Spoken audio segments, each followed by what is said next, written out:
Badrun, terus ada Ray Rangkuti, dan banyak teman-teman aktivis 98 menyampaikan Amicus Curiae ini kepada Mahkamah Konstitusi. Ya, kita melihat bahwa kondisi saat ini Mahkamah Konstitusi sebuah lembaga yang hadir pasca reformasi saat ini mungkin bisa menentukan nasib bangsa ini ke depan. Bagaimana Mahkamah Konstitusi harus menjadi benteng terakhir buat pertahanan demokrasi. Karena kami lihat ada kejanggalan-kejanggalan, asas-asas yang dilanggar. Itu pertama asas luber dan prinsip-prinsip jujur dan keadilan yang menjadi concern kami untuk sampaikan sebagai sahabat Mahkamah Konstitusi.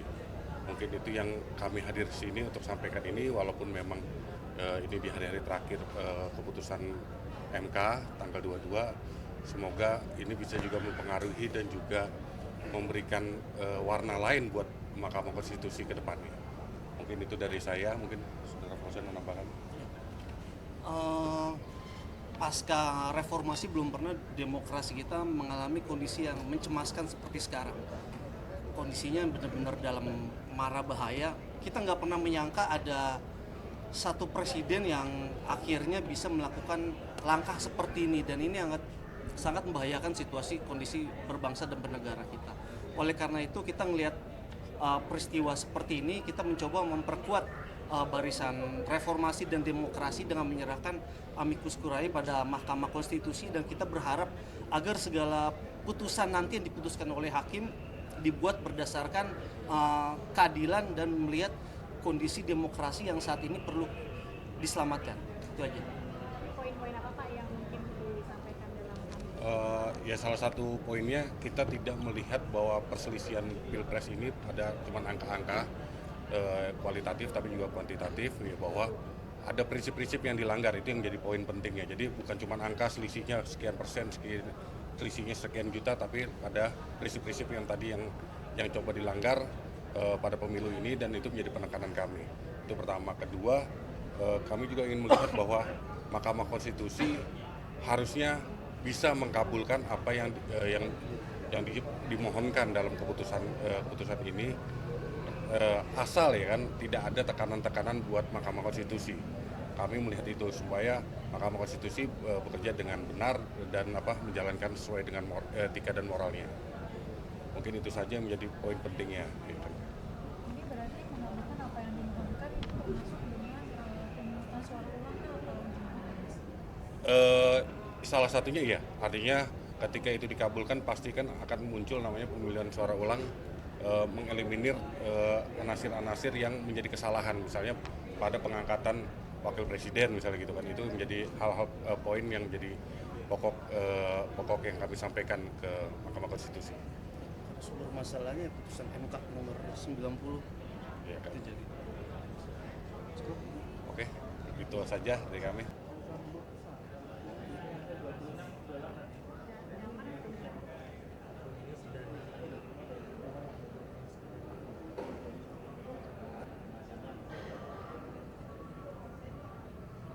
Kayaknya pada bahagia nih semua.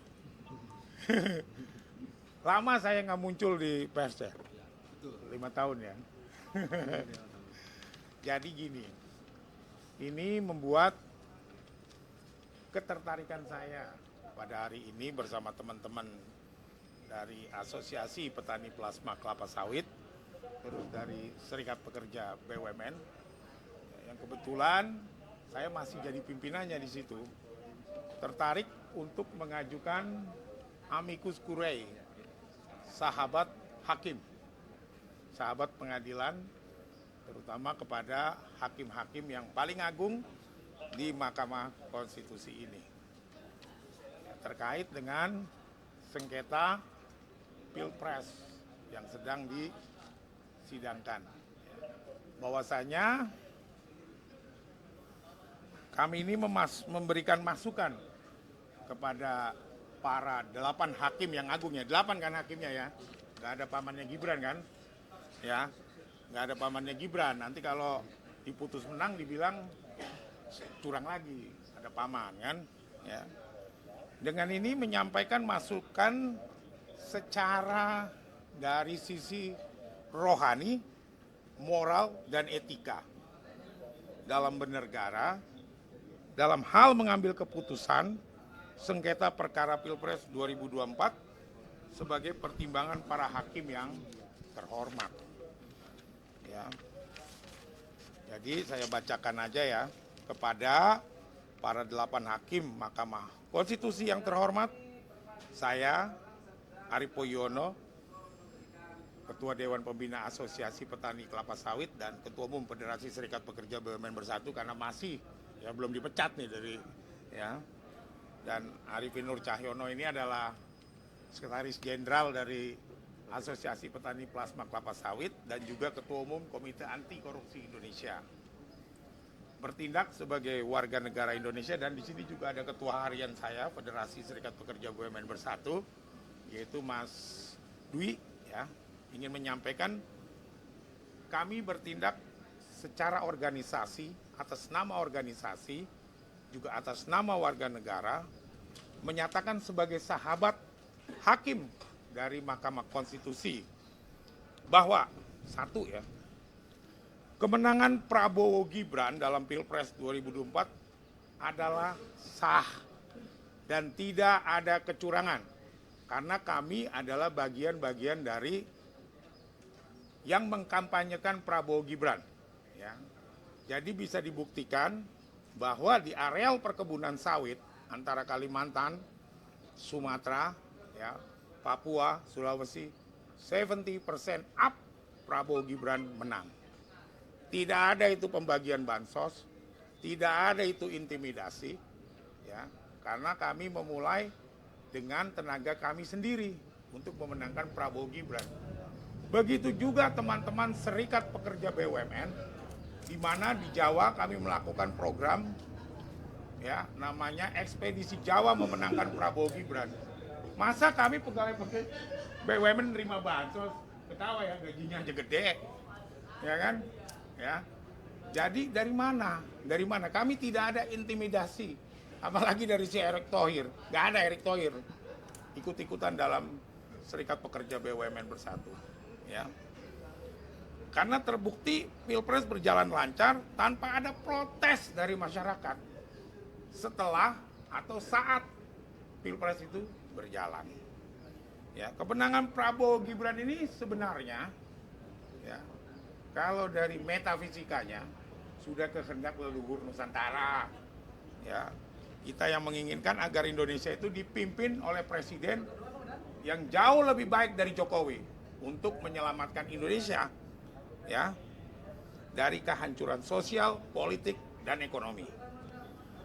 Para hakim MK yang terhormat pasti secara batiniah sudah merasakan bahwa Indonesia butuh seorang pemimpin, yaitu Prabowo Subianto, agar Indonesia lebih berdaulat di negerinya sendiri, tidak terjajah oleh negara asing di negerinya sendiri, secara ekonomi, secara sosial. Ya, lihat pertambangan semua dikuasai asing. Karena itu demi menjaga keseimbangan alam jagat Indonesia, agar para hakim MK, kami meminta memberikan keputusan dengan menggunakan hikmat dan kebijaksanaan nantinya. Demikian kami sampaikan yang bertanda tangan di bawah ini, saya Arief Poyono dan Arifin Nur Cahyono. Demikian. Ya. Ini sudah banyak nih amicus curiae yang justru menilai TSM itu terbukti. Nggak takut kalah saing dengan amicus curiae yang sudah banyak malah berpihak ke pihak pemohon begitu. Saya sih yakin tidak akan terbukti TSM-nya. Ya, karena gini, satu, masyarakat nggak ada yang protes. Ya kan? Mana ada habis Pilpres protes. Ya kan? Itu aja. Yang kedua, ya, kami ini teman-teman petani sawit, teman-teman pekerja BUMN ini mengkampanyekan untuk kemenangan Prabowo Subianto. Contoh aja ya, kantong-kantong suara di PTPN, 70% menang Prabowo Gibran. Di perhutani 70%, di Telkom 70%, ya kan? Di sawit-sawit swasta atau perkebunan rakyat 70% di atas menang. Dari mana? Kecurangan secara TSM. Mau keluar duit berapa mereka kepada kami? Tidak. Kami tanpa dibiayai, sukarela, bekerja untuk memenangkan Prabowo Gibran. Mas. Jadi dari mana TSM-nya? Yang dituding ada penggiringan massal dari aparatur negara, dari aparatur desa. Semacam mobilisasi. Iya. Kami Federasi Serikat Pekerja BUMN Bersatu terpisah secara hukum, secara undang-undang pekerja, dan secara undang-undang ketenaga kerjaan tersendiri. Dan kami tidak dalam komando Erick Thohir. Karena kami sendiri berbeda sama Erick Thohir. Dalam politiknya BUMN, kami selalu berlawanan sama Erick Thohir. Kami tidak bisa diperintah Erick Thohir. Kami tidak dalam penindasan. Kami tidak dalam perintah pekerja oleh direksi-direksi BUMN. Karena status pekerja BUMN itu, serikatnya itu berbeda dengan manajemennya, Mas. Undang-undang ketenaga kerjaan. Ya jadi itu KPU juga waktu itu ngawur bahwa serikat pekerja BUMN atau pekerja BUMN tidak boleh kampanye. Yang nggak boleh kampanye itu kan adalah jadi tim kampanye itu kalau dia tingkatannya direksi dan komisaris. Jadi seperti itu, Mas. Jadi tidak ada tekanan kepada kami. Kami membiayai diri secara swadaya. Ya, boleh cek aliran dananya. Ya kan? Kami di Asosiasi Petani Kelapa Sawit juga alirannya sendiri. Tidak ada bantuan dari mana-mana. Jadi dari mana kami intimidasi? Sedangkan pekerja sawit, plasma sawit ini jumlahnya 14 juta orang anggotanya. Nggak ada, Mas. Dan mereka bukan penerima bansos. Mas, sekarang bilang amikus kure yang dipertimbangkan itu yang diajukan sebelum tanggal 16 April atau 16 April maksimal. Ini diajukan tanggal 18 tidak akan dipertimbangkan di mana, Mas? Ya nggak apa-apa, nggak berpertimbangkan juga. Ya kan? Tapi kami kan menyuarakan, ya karena itu kami butuh kawan-kawan untuk menyuarakan ini kepada para hakim. Agar mendengarkan juga kelas pekerja, kelas petani. Ya. Bahwa kelas pekerja dan kelas petani ini butuh ketenangan. Pilpres sudah dilakukan, sudah saling kampanye gede-gedean. Ya. Kalau ada intimidasi, ada apa? Kenapa nggak dilaporin saat Pilpres, saat kampanye? Ada misalnya tekanan dari aparat, misalnya dari kepolisian, dari ASN, dari tentara. Kok nggak dilaporin dari awal? Ya kan? Bener nggak? Kan gitu kan? Kalau ini kan demokrasi terbuka.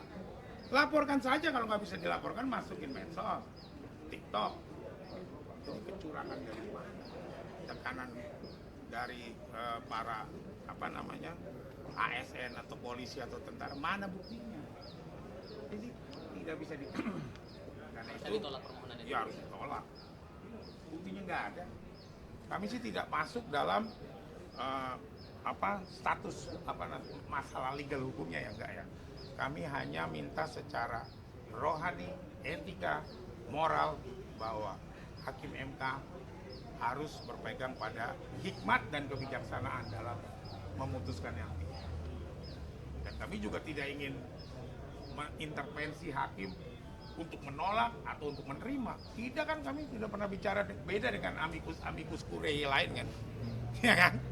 Karena kami pelaku kampanye. Ya kan? Kalau amikus yang lain itu kan bukan pelaku kampanye. Gitu kan? Nggak jelas.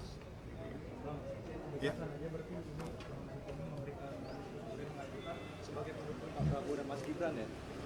Saya sebagai pendukung Prabowo dan Gibran, ya, terutama mereka, ya, Asosiasi Petani Plasma Kelapa Sawit, Serikat Pekerja BUMN yang sudah berjibaku mati-matian memenangkan Prabowo Gibran, kok dianggap curang gitu loh, ya kan? Benar nggak? Berarti pembelaan yang disampaikan kuasa hukum Prabowo Gibran itu dirasa belum cukup, makanya mengajukan Saya rasa cukup nggak cukupnya yang menilai hakim. Ya, mereka sendiri, saya tidak mengintervensi tim hukumnya Prabowo. Misalnya mengintervensi si Hotman, enggak. Ya kan, karena si Hotman itu katanya paten gitu kan, ya kan. Ya kan, tapi walaupun terlihat seperti itu, dia terlihat sombong. Gitu kan, nggak boleh sebenarnya. Kami tidak mau sombong, ya kan. Kami tidak mau mendahului yang Maha Kuasa, tapi kami memberikan masukan kepada hakim MK untuk mengambil keputusan dengan hikmat, dengan kebijaksanaan. Kan negara kita dibentuk oleh hikmat dan kebijaksanaan, makanya mengambil keputusannya dengan hikmat dan kebijaksanaan gitu loh Mas.